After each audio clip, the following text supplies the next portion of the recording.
Now let's see. We had just worked out how much energy you get when you fuse 1 kilogram of hydrogen into helium, and that 0.7% gets converted into pure energy. And the 1 kilo gave us, what was it? 10 to the 15 joules, or that's 10 to the 15 watts for 1 second, which sounds like an enormous amount of energy. But wait a minute. The sun is actually currently putting out 4 times 10 to the 26 joules every second. Let's see. So how many kilograms of hydrogen does it need if each kilogram is only giving 10 to the 15?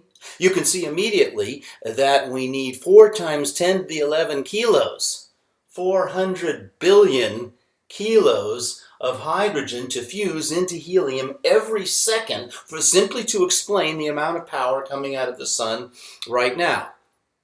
Gosh, that's a lot. And that is what is determining the balance between gas pressure that's holding the sun up against gravity, which is pushing it down. And you might now be worrying, wait a minute, I know the sun is big, but gosh, 400 billion kilos of hydrogen per second? When is it going to run out of fuel? When will all of the center of the sun have been turned into helium, which isn't doing this reaction, not generating power? In fact, this has been going on for some time, and we've now estimated that about half of the half of the hydrogen in the sun in the center has now turned into helium, meaning it's getting a little bit denser, which pushes the temperature up a little bit higher, which tends to even increase the nuclear fusion rate a little bit more.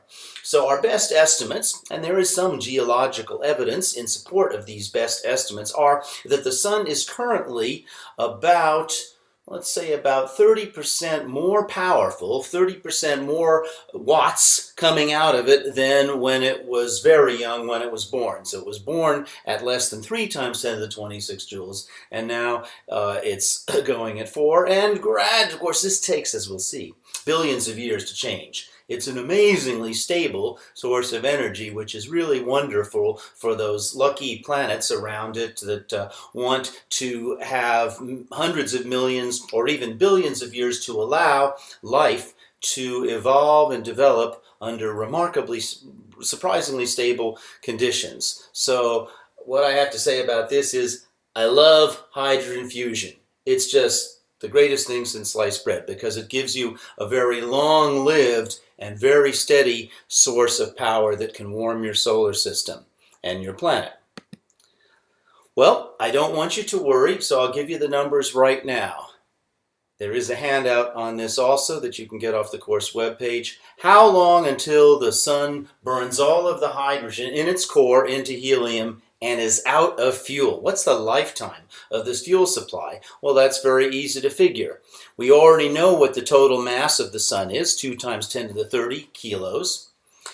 But wait a minute, I'm actually only concerned with about the central part of the sun. That's the only place where it's hot enough and the pressure's high enough and so on, and these collisions are violent enough to actually cause fusion.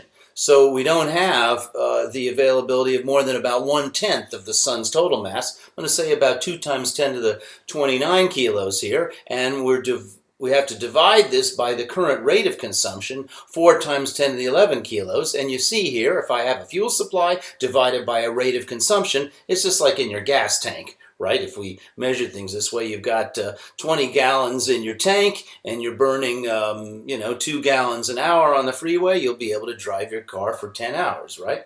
Well, that's not how we usually measure it, but the principle is the same here. Here I'm going to take the fuel supply in kilos. I divide by the fuel consumption rate, which is kilos per second. The kilograms of hydrogen cancels out. And what do I have? I have 1 over seconds, which is seconds.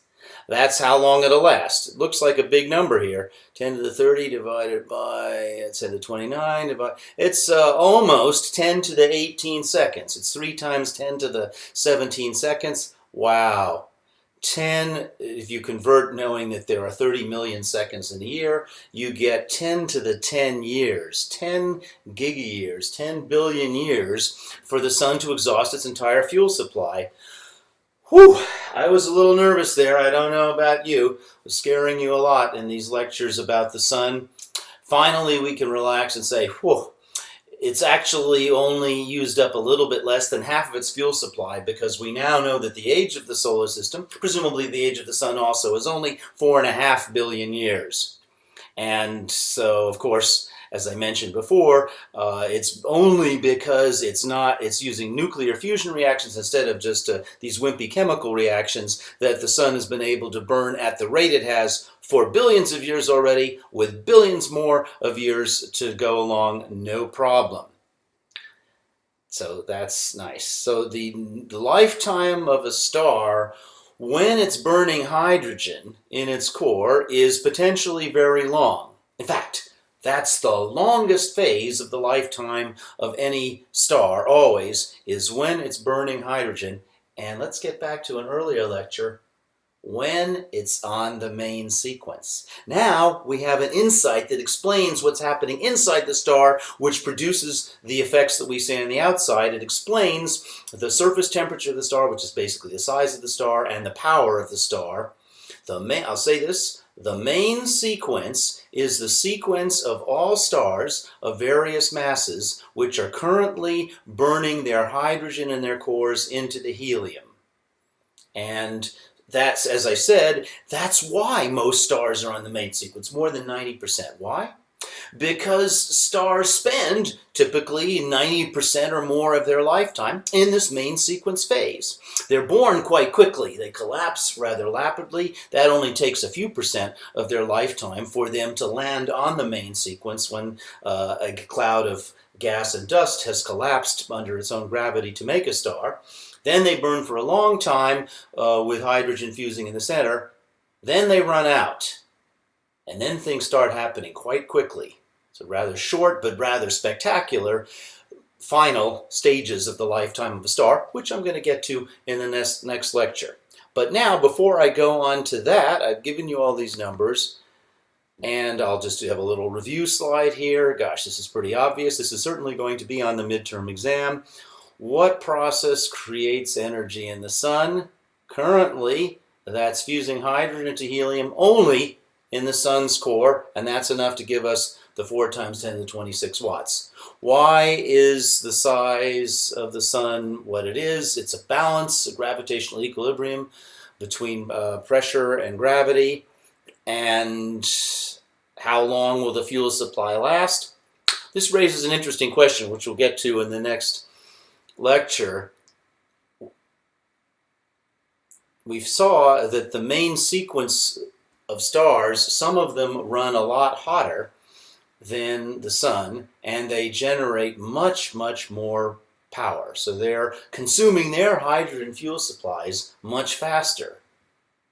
You can see already that those stars are likely to run out of fuel faster than the sun because they're burning it up so much faster. This is one of the great ironies of nature here in stars. The most massive stars, which are the hot ones, the very powerful stars, on the upper left part of the HR diagram, up on the high end of the main sequence, you would think that those stars are born with all of the advantages. I don't want to get too anthropomorphic here, but they seem to have it all. They have everything. They have vast, huge fuel supplies. Think of it like a bank account.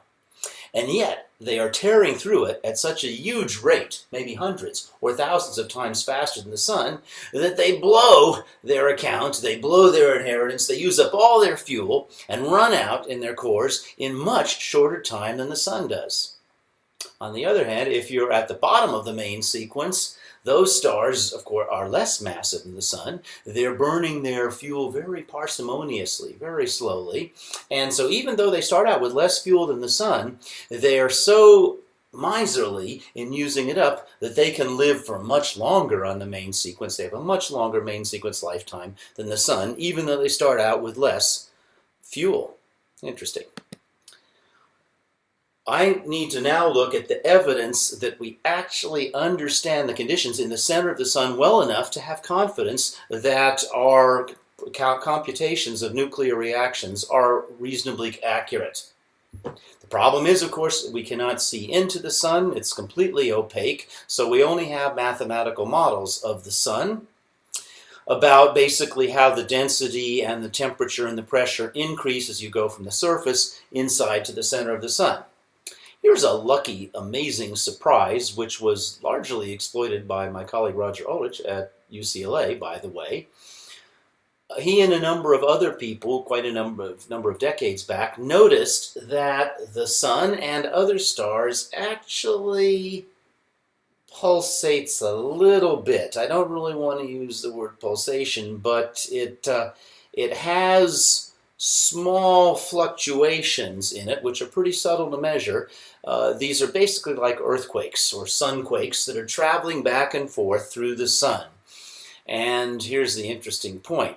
Just like earthquake waves traveling through the interior of the Earth, these waves, or vibrations of the sun, I'll call them, will go from one side of the sun to the next. Some of them are very superficial and just travel along the top of the sun, but some of the waves go right through close to the center of the sun anyway. If you measure how long it takes for these waves to pass across the sun, you're getting a measure of the sound speed, the wave speed, at different locations in the sun. And if you check that, that basically is directly related to the temperature and density of that depth of the sun. I don't expect you to know why this is. It's basically the same way the geologists reconstruct what is the density and the conditions in the center of the Earth. I don't think any of them have been on a field trip down there, but they know pretty accurately for the same reason. They have to wait for a big earthquake to send a wave. The sun is always vibrating like this. This is just one mode of vibration that's shown here, where the red parts are coming up and the blue parts are sinking down. There are many modes simultaneously going on as the sun vibrates like this. It's ringing like a bell.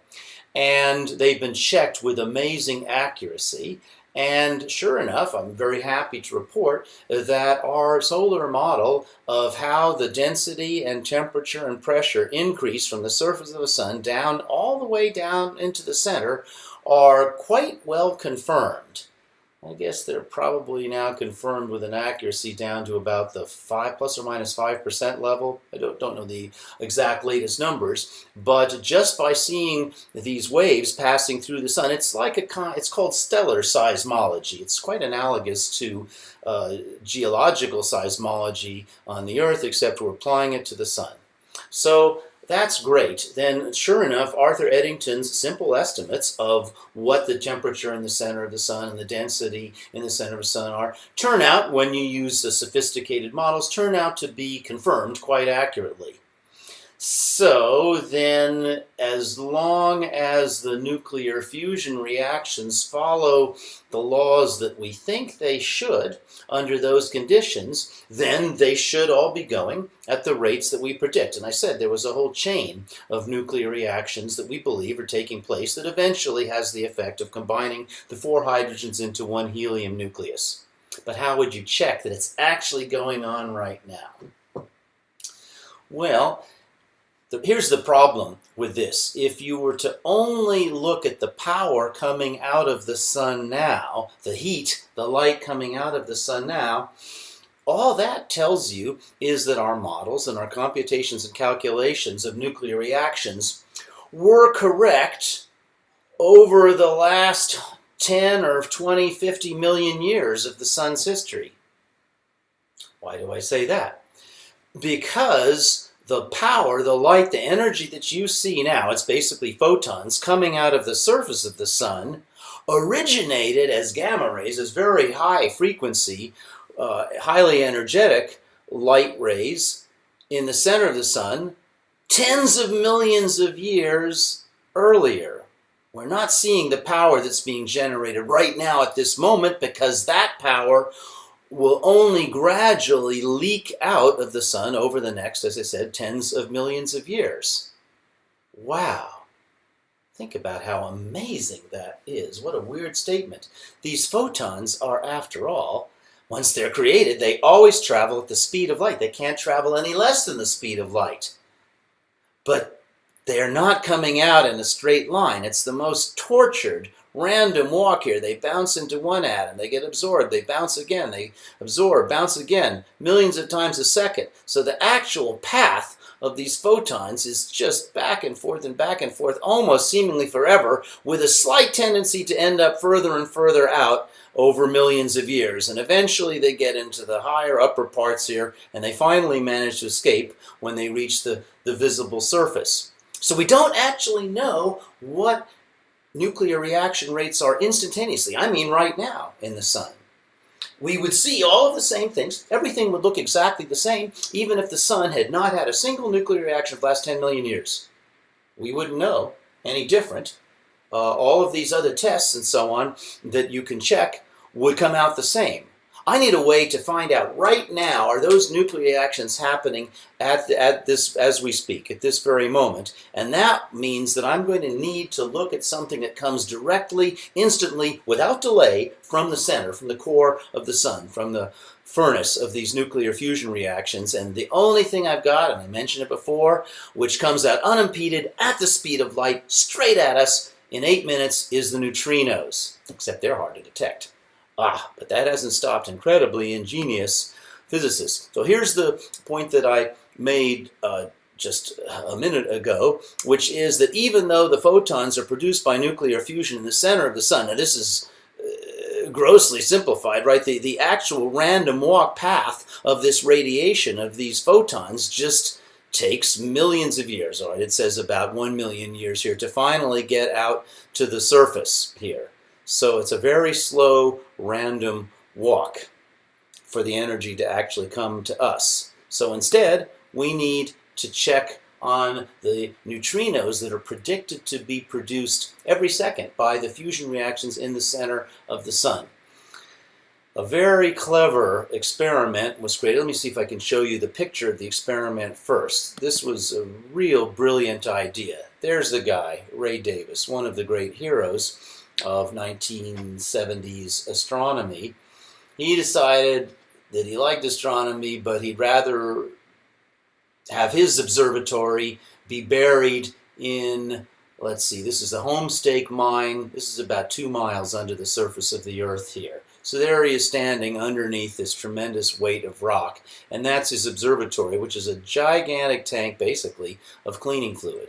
Why did he go to so much trouble to dig a deep hole down here in this Homestake? It was a gold mine here, and then put all this cleaning fluid in the tank. Turns out that Ray realized that cleaning fluid has a lot of chlorine. It's carbon tetrachloride, and there is a very small chance that, remember, these neutrinos are streaming through all of us right now. Oh, by the way, why did he go to the bottom of a mine? He didn't want any other high-energy radiation from outer space to be getting into his telescope.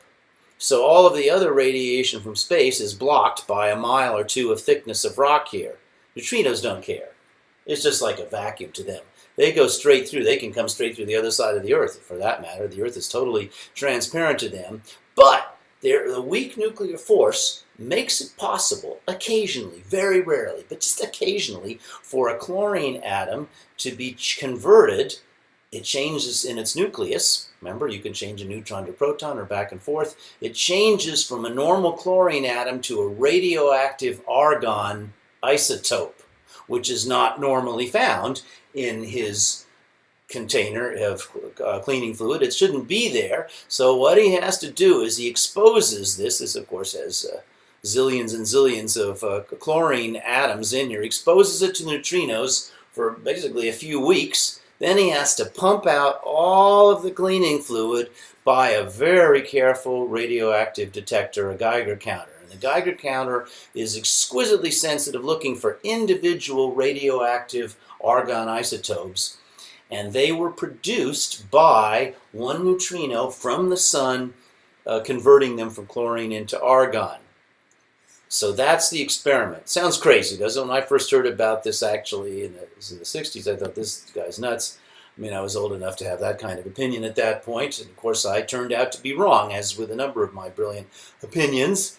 I hope I'm getting a little bit better now at it, but it worked. This bloody experiment actually succeeded in detecting neutrinos that were converting the chlorine into radioactive argon that Ray was measuring in his homestake lab, except, he was only measuring 1/3 of the rate of neutrinos that were predicted by the theorists who had their models of the nuclear fusion reactions. Oh my gosh. So for years and years, there was a debate. So are our models completely wrong? Maybe the sun is temporarily shut down 2/3 of its fusion power for unknown reasons, or there's some fundamental error in our calculations of gravitational equilibrium. People were really worried about this problem, but the most favored explanation